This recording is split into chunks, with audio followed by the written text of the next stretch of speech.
নাম উচ্চারণ করলে মুখটা পবিত্র হয়ে যায়।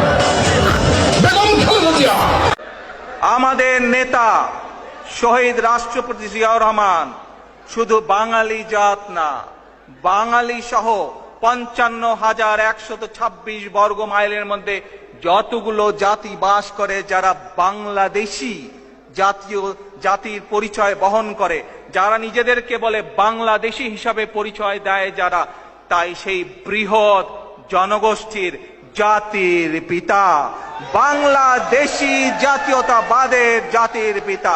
আমরা কি আজকে সকলে মিলে এই প্রস্তাব গ্রহণ করতে পারি? তাহলে আজকে থেকে সিদ্ধান্ত হলো, শহীদ রাষ্ট্রপতি জিয়াউর রহমান বাংলাদেশী জাতীয়তাবাদের জাতির পিতা। আল্লাহ হাফেজ, বাংলাদেশ জিন্দাবাদ।